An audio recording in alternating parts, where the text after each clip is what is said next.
everyone, and welcome to our 2018 webinar series. My name is Vincent Cote, and I'm chair of the membership committee at the Esop Association of Canada. Today, we have an interview with Selkirk Signs, and they're going to tell us about their journey to employee ownership. First, though, let me tell you that the Esop Association of Canada is a not-for-profit organization. It's run largely by volunteers and dedicated to promoting concept of employee share ownership for businesses in Canada. The organization is growing, and we're striving to better understand and serve our members, so we're in the process of organizing a member survey to get to know you all better. That should be coming out in July or August, hopefully. So please help us by filling that out when you receive it. Your participation is greatly valued. Of course, I have to mention our upcoming conference here. Flip down to it on the website. Our Canadian Employee Ownership Conference in Edmonton, Alberta, June 4th through 6th. So we'd love to see you all there. If you haven't yet signed up, please do so. We've got our conference committee has lined up an amazing roster of speakers and events. So it's going to be a fun two days there in Edmonton. And it's at the West Edmonton Mall, which, you know, bring your swimsuit, go to the water park. Esop Canada is here for you, the members, and so if you're not a member, please join us. If you believe in the power of employee ownership in Canada, if you want to help make a difference, please consider volunteering for one of our committees. We have a lot to do in 2018. We're 5 months in, but we could always use a few extra set of hands, just a few hours a month to drive our goals forward. All of this information and more can be found on our website, esopcanada.ca. You can find information on memberships, ESOPs, events, etc. Some quick housekeeping during the webinar. If you have any questions, please use the Q&A section. It should be at the bottom of your screen, and you can type your questions in there. All attendees are muted, just so that we don't have a lot of extraneous noise, and so that everyone can hear clearly. So again, just if you have a question, type it in at the bottom of your screen in the Q&A section, and we'll answer those at the end. So now on to our interview with Selkirk Signs. I'm going to give a very quick intro because they can introduce themselves better than I can. Selkirk Signs is a Western Canada-based signage company, and they have recently moved to implement an employee ownership share plan. They're going to tell us about their journey right now. So let me pass it over to Chris Reimer to introduce the company, the team, and tell us about their journey. So Chris, over to you. Awesome, thank you, Vincent. Let me stop sharing this here and get you guys on full video. There we go, over to you. Thank you, Vincent. So for those that know, my name is Chris Reimer. I'm Vice President of Sales Marketing here at Selkirk Signs, and we were asked by the Esop Association in Canada to kind of talk about our story about becoming an Esop company. So in the marketing material that you would have seen come out for this webinar, we kind of talked about the transition story. So last year, April 3rd of 2017, we became an Esop company. And with that, what we want to do is kind of share with you guys the journey of what we went on to get there. So we're going to hear from a few different members that were part of that journey from kind of different areas inside the company. That's why we have a panel of 5 here. And for those of you guys that don't know, Selkirk Signs is a signage-based company based in Western Canada. We have 3 locations, Cranbrook, BC being our head office, and we have a location in Calgary, Alberta, and then also in Fort Saskatchewan, just outside of Edmonton as well. And we have 80 full-time staff and about 40,000 square foot total of manufacturing space. And what we are is a custom signage manufacturer. So in kind of what we build, a lot of it has to do with custom orders built to spec for the customers that we work with. So with that, what I'd like to do is be able to kind of talk to the guy that started it all for us, which is our president, Mehrle. And I'm going to turn it over to him to kind of tell, why ESOP, how did we end up in this journey, and what was his motivation to kind of take the company on that type of a journey. Before I get going, hello to everybody. Do you want to introduce the rest of the guys? Sure. We have Sean Hart here. He represents our corporate project management lead. Clint Sinclair. You can wave, Clint, so they know which one you are. So Clint is our production supervisor in the back. So he's on the floor every day while working with our staff that are hands-on building the products. And we have James Penner, another one of our vice presidents of information inside of our company here as well. So. Okay, I'm very excited to share with you today the journey of Selkirk Signs to becoming an ESOP. Before I go into more details, just wanted to let everybody know that Selkirk Signs is a 34-year-old company, been established in 1984. And Barry and myself represent the third generation of owners. I became a majority shareholder in 2005. When I stepped onto the scene at Selkirk Signs, my predecessor basically ran a little bit more of what I would call a dictatorship, fear-based management style. And at the time, he was talking about creating a second shift for the company because he couldn't handle the workload that he was dealing with. When Barry and I took over, we started changing direction with the company and looking more into lean principles, trying to push productivity up and focus very heavily on the company culture, the teams, and our people. 10 years later, after we took control of the helm, we tripled the size of the company, and we're still at one shift. I thought that was quite a considerable accomplishment, and we done that with at the time I used sort of slogans to emphasize the culture, such as I'm expecting, or we have to work on creating an environment where our employees come with a smile on their face in the morning when they get here, and in the evening when they leave. That tells us somewhat in what direction that we're going the right direction. By 2012, we sort of plateaued. I realized that we weren't moving any more forward. The bonus programs that we had in place that were created in conjunction with lean principles weren't really addressing what was going on the shop floor. The employees couldn't make a direct link to it. And subsequently, it just about became sort of an entitlement. And I wasn't very happy with that. At the time, I also started to realize that within Selkirk Signs, the people in the leadership positions, in the senior positions, were pretty much my age or older. So the realization struck to me that in 10 years, everybody's going to retire, and then what? Furthermore, there's a lot of our age group in the industry, which creates opportunities for companies for either takeovers or organically assume marketplace if you're in a position of growth. At that time, we sat together and I came to the grave realization that I'm part of those baby boomers too, and I need a succession plan for myself. So putting this all together, we looked at our vision and created the new vision for Selkirk Signs, which basically says we want to be an industry-leading company that is self-propelled by empowered people, quality craftsmanship, and unparalleled customer service. Now the realization comes in that we need the teams behind it. We have to be a vigorous company in order to accomplish that. I also saw myself and I said, okay, what are we gonna create for a target for the company over the next 10 years? And I picked a rather high revenue target, basically telling the company I want to double it in the next 10 years.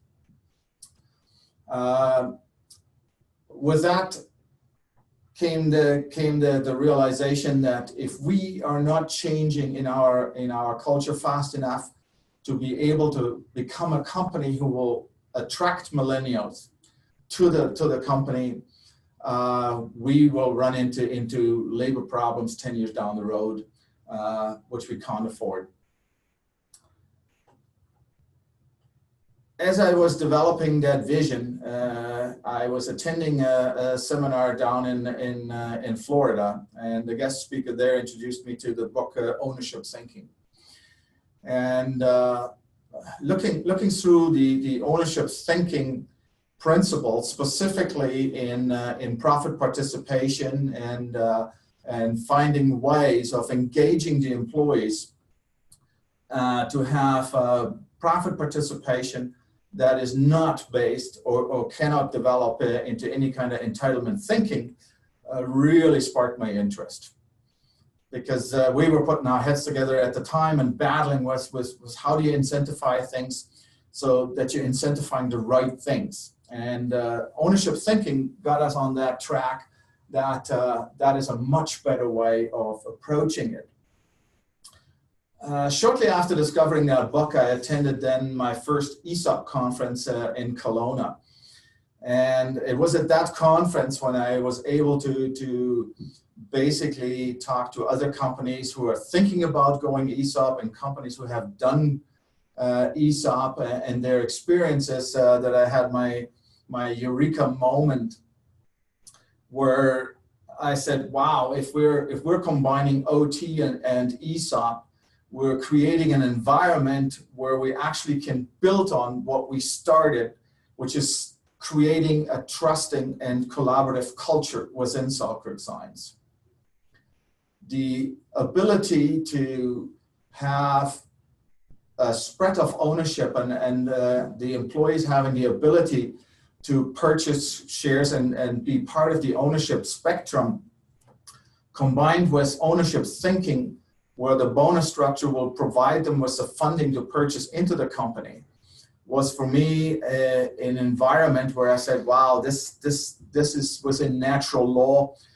This is something that I can associate with.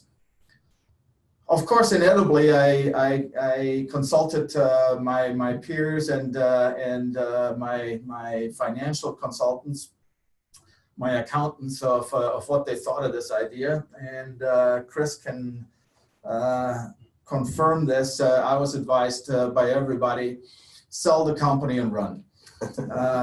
Because that way you can sail into the sunset and you don't have any problems associated with the company anymore.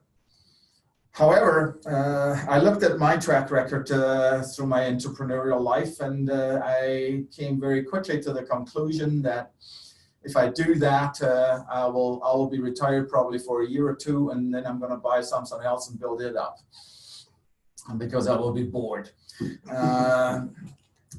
And I said, why do that? Why not stick with a company and the legacy that we have built over the years and drive it forward? The company is going the right direction. I was excited about it. And when I did the financial analysis on it, if I sold and invested the money properly, and where would I be in 10 years? And I compared it with staying in over the next 10 years and building up this company, and where will I end up financially? I pretty much ended up at the same position. But the path to there is far more exciting on the ESOP side for me than on the individual side. I also saw it as being in control of my retirement. At the end of the day, I know I should never start a sentence that way. I looked at it, and the key excitement that what got me going was that I had a program here in front of me that gives me a triple win. The owners, Barry Nadine and myself, are able to develop a succession plan, and that succession plan will not mean that we're going abruptly into retirement. We can set the level of descent, the angle of descent into retirement together with the employee team that we have. The employee the second winner is the employee.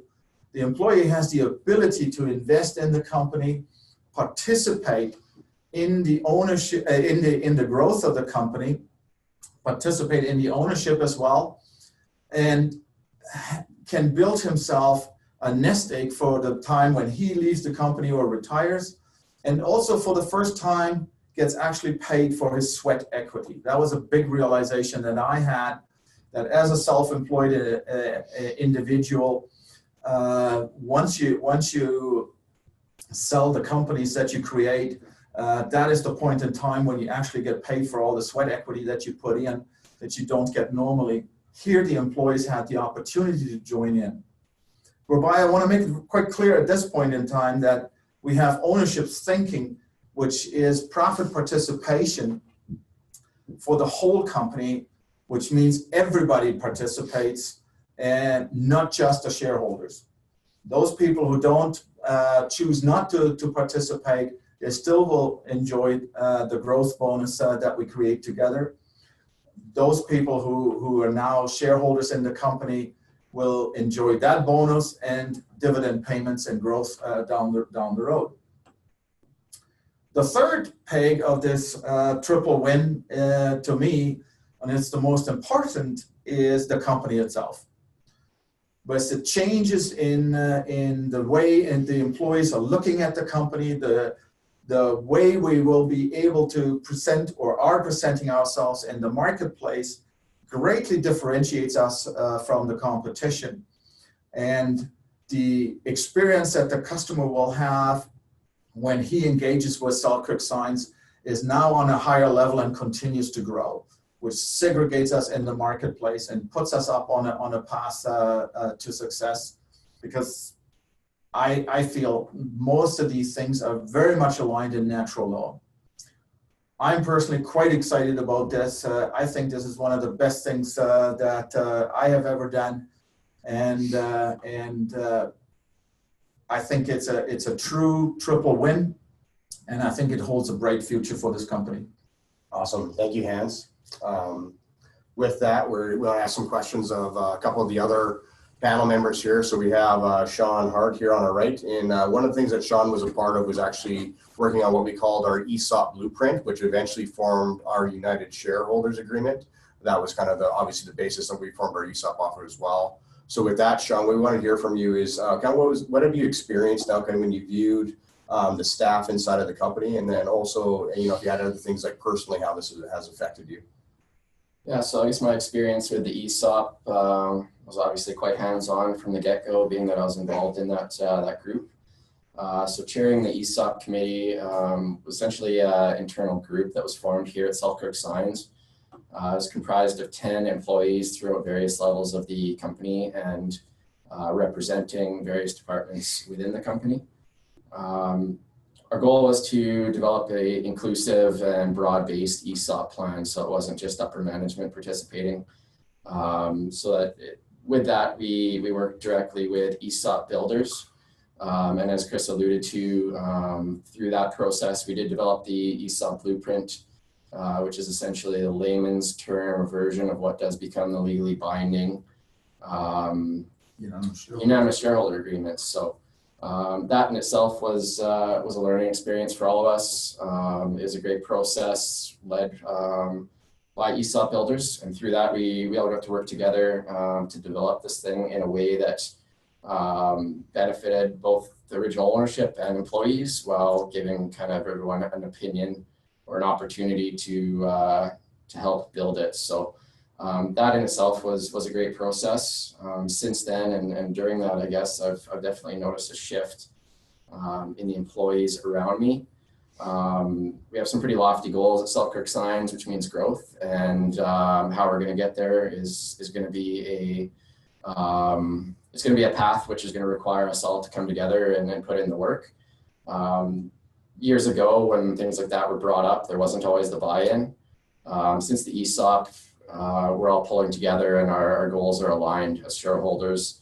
Those lofty goals make more sense, and I've seen the engagement certainly and the excitement for those ideas increase. On a personal level, for me, it's definitely been a shift. Becoming a shareholder certainly puts my work life more in alignment with my career goals. And it makes more sense for me and someone in my age group to stick around and maintain this this particular career path as my equity grows along with my role within the company. So it's been a great experience so far. Awesome. Thanks, John, for sharing that with us. With that, we'll kind of focus on Clint Sinclair. So he's our production supervisor on the floor. So he works with a lot of our front house staff that are build our signs in the factory, kind of day in and day out. So Clint, for you, as you know, as we were engaging this whole ESOP thing as well, what was kind of the early response from the staff that you were working with and as we presented this idea? Well, a bit of background on myself. I started here in 2002. I've been at Selkirk Signs for 15 years, so I've seen huge changes in the company. Back to the previous owner, as Hans mentioned there, it's definitely a totally different place today. So I started out as a very green. I previously was in the lumber industry, and I started right at the bottom here. I've worked my way up to production lead, and yeah, just watching the people around me move up, and it's been really great with the ESOP. Since the ESOP in the last year, I've found the atmosphere, less negativity, just attitude on the shop floor is just way better these days. People taking pride in their work, thinking of new ideas to increase productivity. What I really love is the excitement about the numbers. We have a monthly meeting, the OT huddle we call it, and go over all the financials. And I think that gains a lot of trust in people sharing the numbers from the company. There's discussions before this meeting and after this meeting about whether we're going to meet our monthly goal. We got profit margin. Overall sales, that's a big one. We're shooting for, like they say, we got a pretty lofty goal for the year, and I think we're right on track. So it is just great to see everyone come together. The teamwork here is just amazing compared to how it used to be years ago. So what are some of the actions that you've kind of seen some of the staff taking now that we become an ESOP? Some of the actions that you would say kind of were different from like when, 2 years ago? Mm-hmm. Well, one thing, I mean, previous we had, even before I was production team lead, we'd have one or two top guys. But since then, we've had individual team leads for each department, and to watch them grow has been really amazing. Have some good young blood out there that one day they won't even need me out there. So I know one of the things that you'd mentioned before when we were talking about it too is with some of this staff, and we do have a kind of multi-generational company that we do run, but you said you'd notice even things just as simple as like at lunchtime when the guys shut down. What are some of the things that they're doing that is different? Shutting out the lights, trying to save money, making sure the heat's off. Even winter time, I mean, people look at it like their own home. I mean, I go home, I'm worried about my power bill and my gas bill, and it's the same here nowadays. So that's really, really neat to see. Awesome. Thanks for sharing that with us, Clint. If I can share one anecdote from the Kelowna ESOP meeting on that subject of where some of the companies were sharing with us their experience and the change in attitude of the employees, and that's what we're experiencing here too. And somebody at that conference made a reference to that. Look at it from this perspective. He says, nobody washes a rent-a-car. Everybody takes care of their own car.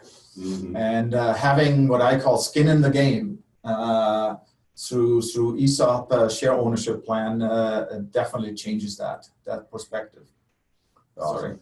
No I problem. just wanted to share that. With that too, we want to turn over to James Benner, our Vice President of Information, and just kind of get his perspective. He's working at the company in a little bit different angle, more into the office and stuff as well, and just want to hear from him on how this ESOP change has affected him and part of how it transitioned. Right on, thanks, Chris. Really, for me to leverage a little bit of what Clint had said is before we were running really well with our individual teams, but now with ESOP and ownership thinking, it's removed the barriers between the teams. In the past, if you ask somebody to go a little bit further than their normal job description, they may ask why and not look at the bigger picture. And now that barrier is removed and that why is almost gone, because the why is the overall bigger picture of profits at the end of the day. So teams are working together as a larger team. And that's something that's really encouraging from my perspective. It's also been a great recruiting tool in looking for the next generation of workers and leaders in the company. And, to throw back to hockey, a good saying in hockey is find good players and keep good players. Well, this is another tool in our arsenal to find good employees, future owners, and retain them. And when I interview people, I bring up our ownership thinking, profit sharing, as well as the ESOP share ownership, and you can see people light up. And those are the people that you want to kind of get into the company and bring along for the ride. More on a personal note is, in the past different careers, usually there's a point in it that it becomes a little stale after 5 years, and the challenge isn't quite there as much anymore. And I'm finding, for me personally, with being a part owner, is the sky's kind of the limits. There's always things to work on, and increase profits or decrease costs or that kind of thing. So it's really exciting. Awesome, thanks for sharing that. With that, we also want to kind of talk about, we've been ESOP now for a year. So when we go back to Hans, as he represent kind of the largest shareholder still inside of the company, we want to see, do you have any buyers remorse a year down the road of becoming an ESOP company, and kind of what's your feelings about it today after we've been at this for a little while? Buyer's remorse. Well, I would say the opposite completely. When we started down this path in late fall of 2016, we engaged the Esop builders on the OT side and as well as on the Esop side, and a lot of expectations were born and raised there at that time. And you always wonder when you go through the process, will it come true? But the Esop builders had done a fantastic job of explaining to you how it works and what came about. When I look now, 1 year later, we just finished our second round of sales, and I look at the company and what is going on in the company and how we're coming together and moving forward. I would say that we are exceeding my expectations of what I expected to come out of this. So am I excited about ESOP? You bet. Awesome. Thanks for sharing that with us. With that, we wanted to, ask the guys as well. We are a new ESOP. There's been companies that have been doing it a lot longer than we have. So just kind of an open question to the three guys. We'll get Hans. He had enough time to share, so we'll put him in the corner for a minute. But what challenges do you foresee kind of in maintaining the ESOP? And a big part for us was also the cultural change, not just the ESOP program itself. For us, it was really an extension of some of the cultural changes that we are already happening inside of the company. But do you guys see any challenges going forwards in maintaining this? On my end, I think, as Clint mentioned, we run a monthly ownership thinking huddle, which is basically we use what we call the ownership thinking scoreboard, but essentially it's a financial snapshot during a given period of time. So, I mean, that program in itself is, the interesting thing about it is it's an option. It's not a mandatory meeting that everyone needs to attend. And it's open to both ESOP shareholders and those who may not have chosen to participate. We hold it during coffee break, and what's really interesting is the turnout is almost 100% of the people in the building. And with that, the transparency level has gone night and day from what we used to experience before the ESOP program. The challenges there is essentially we need to maintain the marketing on that program to keep the excitement levels high. Secondly, there is a financial education component that we realized we needed to work towards so that our staff members that are attending kind of know what they're looking at. But really the bottom line of what I would be getting at is just you need to nurture this thing and maintain it and continue to drive it forward so it doesn't fizzle out. And then on kind of a side note to that is, I don't think it's a negative thing, but the employees as a whole are going to see the ebbs and flows of cash flow and revenue throughout the year. With that, you know, unfortunately the line in most industries isn't a straight graph to the moon in terms of revenue. There's ebbs and flows and peaks and valleys. So it's not a bad thing, but it's been an interesting process sharing that with the team. Getting their feedback and kind of explaining it to them. And as we move forward and build a few years of history on this thing, I think it's going to be a better understood factor of business, and we're all going to be in a better place to move forward in a more educated manner. Awesome, thanks, Sean. With that, James, I had a question for you in regards to, obviously the company's kind of continued to grow over the last year. We had purchased a new company in April, or almost at the exact same time that we became an ESOP. We also bought out another company as well. And how do you see that the reaction has been even now for the new staff that have come on and been had the opportunity just this year to become part of the ESOP? They're really excited. Yeah, people have to be employed with Selkirk for a year before they can buy in, as you know. But we do have a 30-day window in there, and people were pretty excited that they fell inside that buffer. And they really seems to add an extra level of engagement that they just can't get anywhere. And when we were first going through this process, there was a little bit of mistrust from some of the staff. It seemed too good to be true almost. And the way I try to explain it is this is a once in a lifetime opportunity to be something at the ground floor with a company that you already know how it operates, to turn over to an employee-owned operation and embrace it and make it our own and take it to the next level. So most of what I hear is excitement. As Clint said, people are talking about the numbers before and after the OT huddle. They're understanding terms like gross revenue, profit, EBITDA, all that good stuff. Yeah, so it's really exciting. No, awesome. Thanks for sharing that. You know, one of the big things for us that we were looking at was the challenge of employee engagement. And when you look at a lot of different company models and stuff like that and the organics of it, and you've got kind of large corporations that are driven by one personality or one family group, and so yeah, getting a whole bunch of people excited to make one man rich is actually pretty difficult to do. So you get a lot of people, like we talked about before, you know, you have this massive separation between ownership and employee and the things going back and forth. And, you know, as Hans has alluded to as well, when we talk about natural law, basically things that are symbiotic that benefit both things as well. So what we're seeing is an engagement level from our staff on even just practical things, as Clint had alluded to, from turning the lights off, paying attention. You know, I work in different areas where we oversee different trucks and stuff, and guys that are running the truck nonstop all winter so that they can stay warm for their 15-minute coffee break. They're shutting it off and just warming it up just before. And they're just being mindful of the little places where money slips through the cracks inside of a company, which is helping to increase our overall percentage on our profitability as a company. So, you know, those have been really a big part of the engagements of things that we've seen.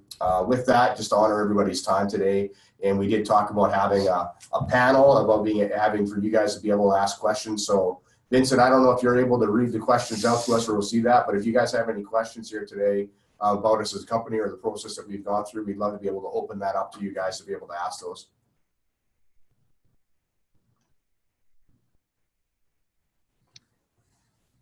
Sure, Chris, let me pull this up. We've got 2 questions in so far. Dave has asked, is it possible to get a video copy of this presentation? And yes, absolutely, send that out. And Dave wants a video copy to show to other executives in my company who are not on the call. So yeah, Dave will get that out. Awesome. Someone, anonymous attendee, has asked, how in-depth is the monthly financial results sharing that you do? Is this info also shared with non-employee owners? I think you covered that a little bit, but maybe you could. Yeah, no, I can talk to that. The financial information that we share is actually quite in depth. We go right through where our revenue targets were. We go through cost of goods sold, and we break things right down.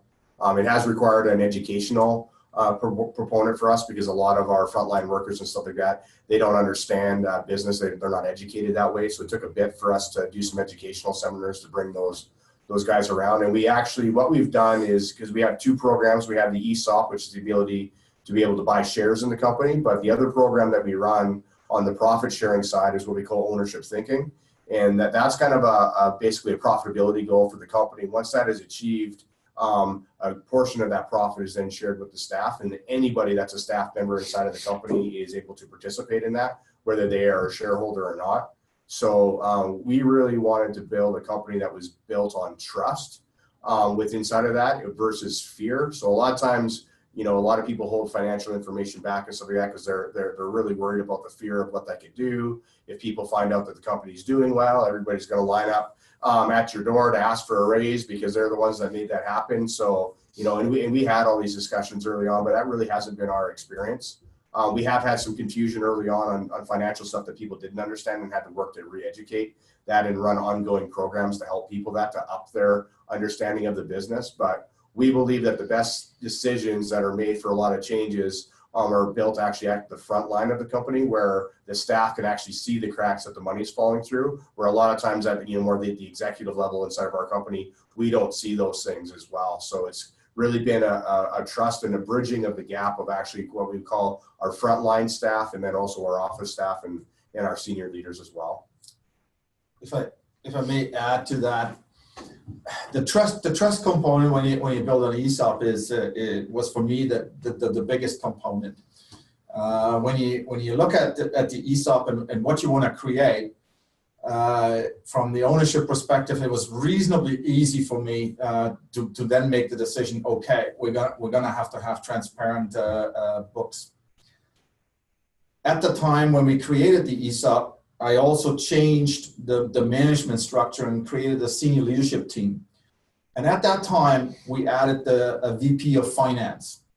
And our VP of Finance is a fully chartered accountant. And she is the one now who makes the presentations to the company on the finance side of it.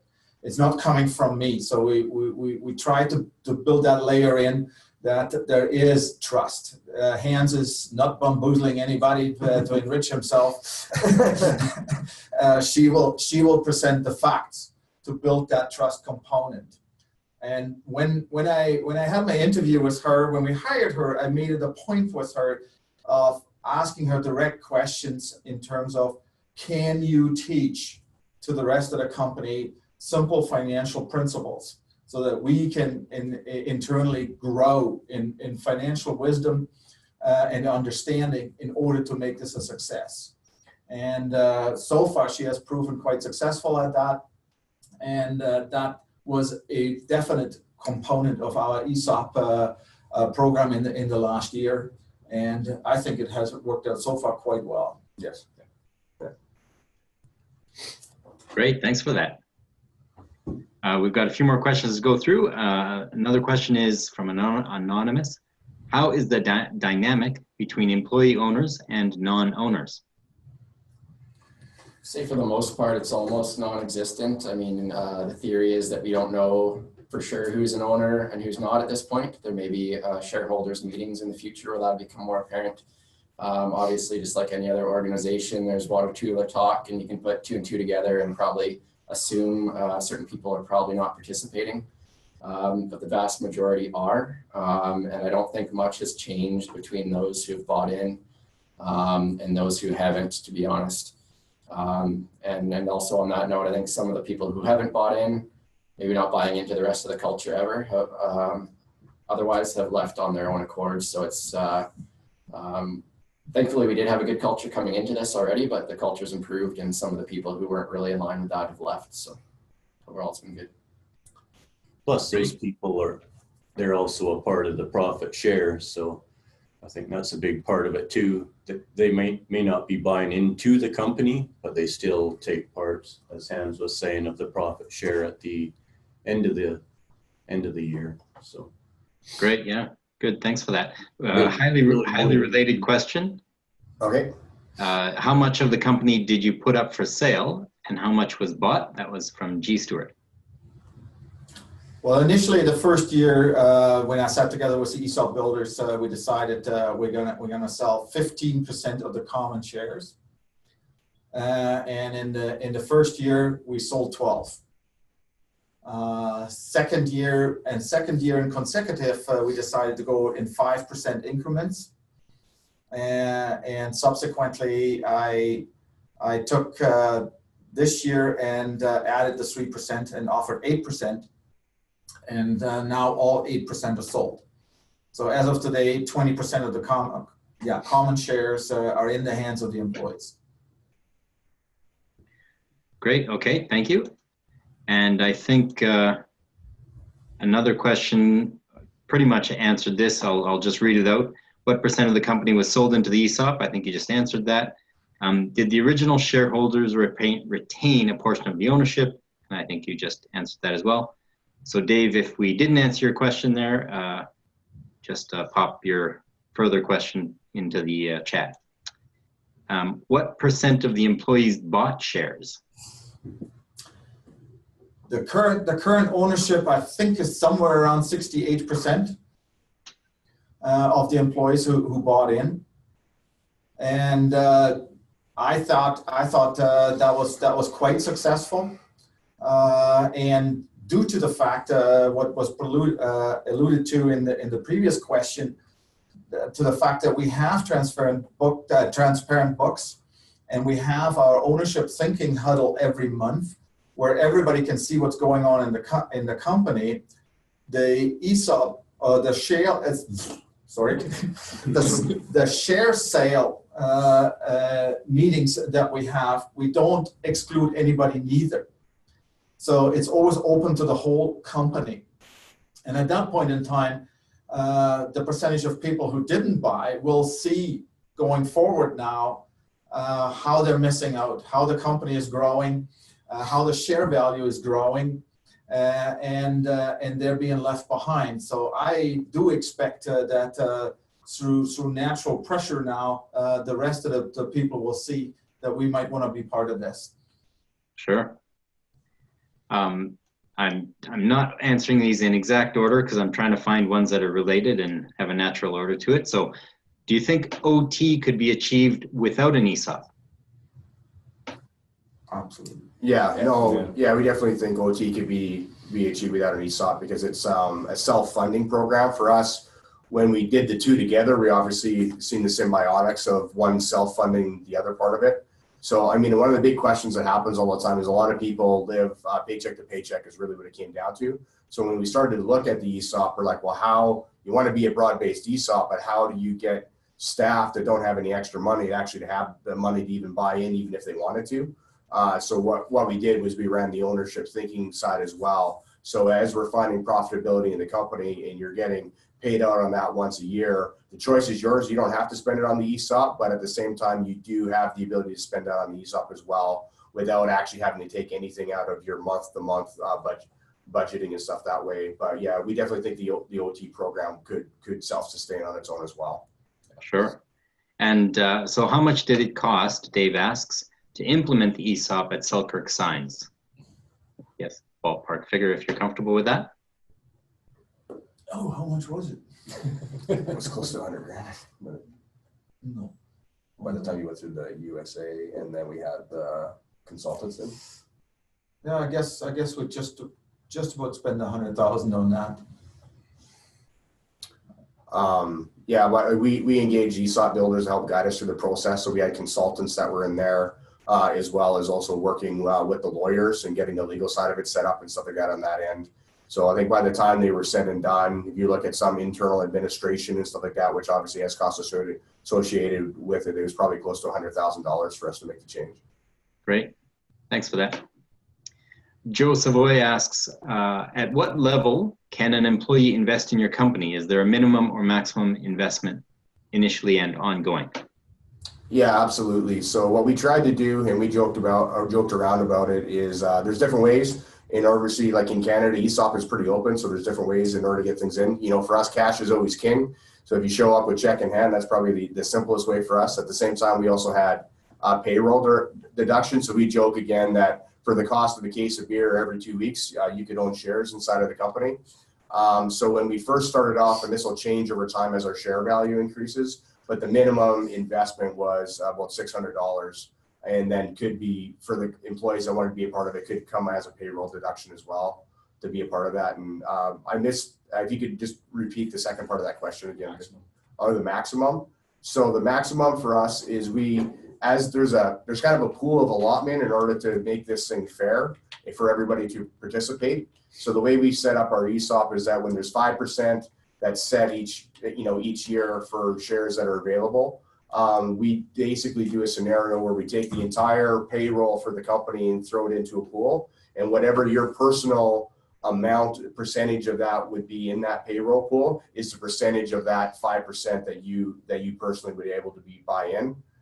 The other cap that we've set as well was that nobody could own more than 5% of shares inside the company without board approval. So the reason we had that caveat in there is if you've got a guy that really has never dedicated himself to any business or anything in there, he wins the lottery one day and wants to buy out half the company, but nobody wants to go on that journey with him because they don't believe, even though believe in his ability to do that well, that we wanted the ability to kind of vet that. So that's why that 5% cap was set in there. Great, thanks. A couple of related questions, so I'll again, I'm not answering these necessarily in order. How did you finance the purchase of shares by employees? Well, basically, they have the opportunity here to participate in ownership sinking.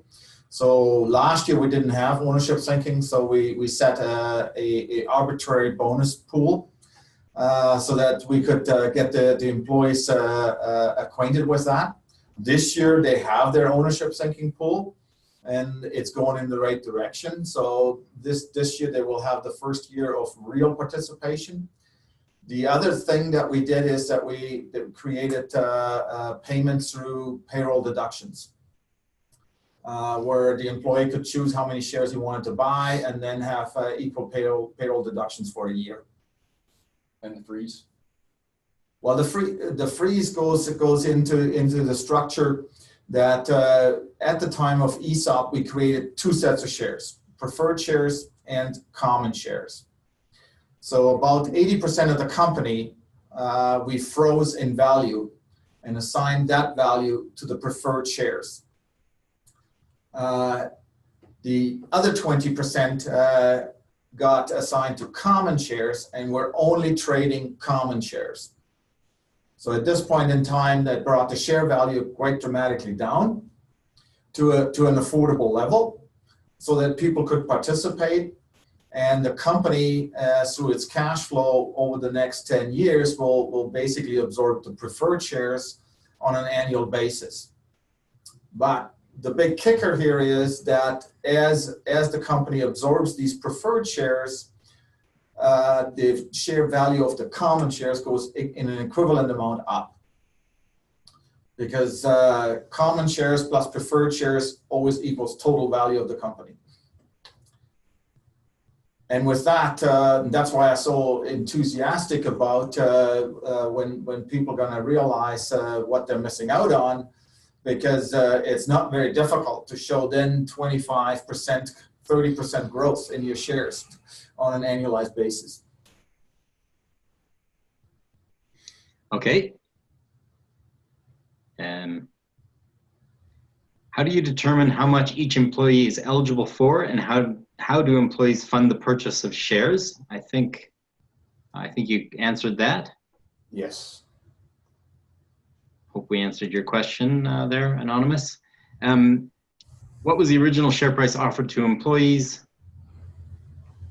Did they come out of pocket to purchase, almost like purchasing a share of stock in a publicly traded company? what was the first, 1480, right? Yeah. Yeah, the initial share offering last year, the share price was $14.80 per share. 82 cents, right? Stand corrected. All right, so we'll switch gears now.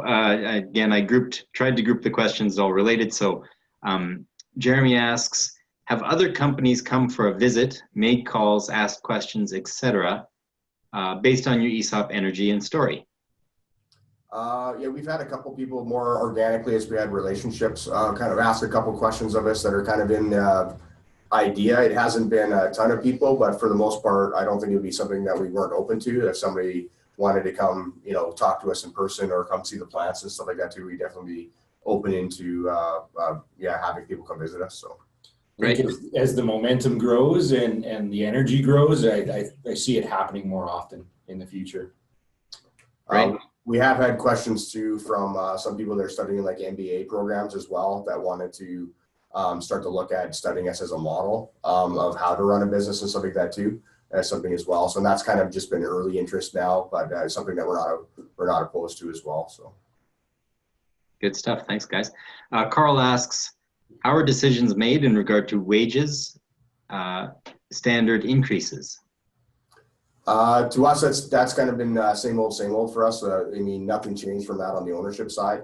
What we've done to set up, and this is more kind of an HR question of how we run our company versus ESOP specific, but what we've tried to do is run a wage scale for all the positions that we have, and then that the staff know that the staff that we have will be within that wage scale depending on experience and performance and those types of things as well. So that's what we've set up versus kind of the secret room. Nobody knows what everybody else makes, and they all whisper around the water cooler. And we had stuff in the past where one guy would tell everybody he made $10 an hour more than he did, and people would be enraged and feeling they're getting ripped off. So we dealt with that by basically having a posted wage scale for all the positions that we have in our company. So standardized levels. yes. Okay, we're getting some great questions. We've got a few more, so we'll keep going. What are you planning in the future to keep this fresh, alive, and a celebration? The big part for us is that we talked about it. It's really keeping up with the marketing of things that are going on, because it's a part of our monthly focus. And then we also look at yearly celebrations as well. The first one for us was this year to mark the fact that we had our first year of being in ESOP and things like that. So that's really our goal, is keeping it in front and center all the time and being able to talk about it. At the same time, if you lose that communication part and stuff like that on the marketing end internally for us, it'll eventually will fall off and you'll end up back kind of where you'd started before. So for us, that's number one in our communications inside of the company, is to see that be front and center. And part of it too is the proof is in the pudding, and if the share value goes up, that makes people excited. Right. I think the curiosity of the individuals employed with Selkirk Science and the team will always be there to have an understanding of what the company is doing. And when we look at Selkirk Science's year end is August 31st, so it usually takes us 3 to 4 months to finish and close the books and get them back from the accountants. So the ownership thinking profit participation is usually paid out then just prior to Christmas. And the next share sale is then set for March, April the following year, based on year end August 31st the previous year, which gives us then 2 to 3 opportunities in the winter month to really communicate with the staff and bring them up to date of what's going on in the company. And I foresee that creating momentum going forward, specifically when you look at the ownership thinking principles with RIPS and those teams who have rapid improvement plans. They're celebrating their successes throughout the year. I think there's a good system in place to keep this thing alive. Great. G. Stewart asks, is the ESOP investment RRSP eligible? Not the current one that we're running right now. There is programs that you can get the RSP, like on an ESOP, to be able to do that. There's other people that be able to speak to that a lot easier than we can. For us, we looked at the tax advantages and disadvantages of it and stuff like that, and even the cost to get that associated. And we at that time, with the way CRA was set up, we just didn't see the value in it versus like just running the way that we are. So. Sure. Right now, the ESOP, the way it's set up is that with capital gains allowance inside of Canada, that the money that we gain up until your capital gains cap is tax-free over a period of time. So we've seen that was a greater advantage than running it through an RSP at this point in time. Different people's in personal tax situation may be different and affect them that way, but that's how we kind of made that determination. Okay. Are employee shareholders able to sell shares? Is there an internal buy-sell market? And then what happens when an employee retires? Yeah, so 2 questions there. So the first one, there is a buy-sell market. It hasn't started for us yet. I believe it's in year 3. Yeah. So part of that is you want to hold those shares personally for that period of time to have those tax benefits. The tax benefit Chris alluded to is only in place if you sell to a third party. But yes, to answer your question, once a year after year 3, we will hold an internal mini market. Shares will become available and it'll run through our finance department. So if some person wants to sell X amount of shares, they'll make our finance department aware of it. And then anyone interested in buying shares will do the same. And then they'll match up the eligibility and try to make it fair. And the shares will be sold at the current market rate, so there won't be any wheeling and dealing at the water cooler to get a great deal or anything. But yes, once a year there. And then the second part of the question again was? Retirement. So yeah, retirement, that was one of the topics we went through in the blueprint. And we do have a tiered, essentially, when you retire, you're no longer an employee, so you do have to sell your shares. Selkirk Signs has looked at a third-party holding company to potentially buy shares back from the individual employees so that they can get that tax break. And then in terms of a payout period, we do have a tiered system so that if a big owner leaves the company, it doesn't force us into a cash flow issue. They'll get paid out X amount of dollars in the first year for this range of share ownership and so forth over a period of 5 years. With the company's goal to pay them out as soon as possible, obviously. But we did need to have those provisions in there to protect our cash flow and the company and the rest of the shareholders. So it's all built into the unanimous shareholders agreement. Okay, great. I realize we're at the top of the hour. We do have about 7 more questions. Do you, the panelists there, you guys still have a few minutes to absolutely. stay over? Yeah. Okay, so folks, we'll try and get to all your questions. Bear with us here another couple minutes. What percentage of employees became shareholders in the first year? I think you went over that a little bit, but does success in the share price in year 1 lead to more new people buying in the second year? How long does Hans expect it will take to have the company bought out? Well, so as I indicated before, I made available 15% of the common shares in the first year, and now we're going in 5% increments. What that means to me is due to the fact that there's another shareholder, a smaller shareholder involved, only my shares are for sale at this point in time. He's holding out for another 2-3 years.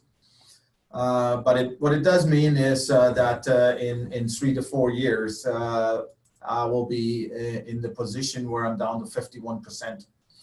And I made it quite clear to my board of directors or my senior leadership team that I'm not going to go quietly into 49%. This is not something that's going to happen. So subsequently, we are in the process actually this year of contacting other investment tools, bankers, private investors, and also want to pick the brains of the ESOP builders, what they have for experience of how to best finance that. The way I see it going forward, I probably will retain about 20% of the shares for the long term, because I believe in this company as an investor, and hopefully that buys me enough shares that I can stay on the board of directors for a while. But that would be the plan. Once we get an investment injection into the company, I'm hoping that we can set that up, that we can continue on a 5% scale. Okay, good, thanks. Two related questions. What valuation method do you use to value the shares? And is this done internally, externally? And then related, do you sell the shares at a discounted fair market value? No, it's the short answer. We don't discount. What we utilized was an independent business evaluator. We hired him the first year to give us a proper evaluation on the company, and that's what we based the share value on. And that evaluation was then used also to put the share freeze into place. Now, where the share freeze is into place, it's that is stagnant. The only value that changes now is the common shares. The second year, due to the fact that we had major expansion in the company, we hired the same individual again, an outside evaluator, to evaluate the company. And he gave us the new evaluation for this year.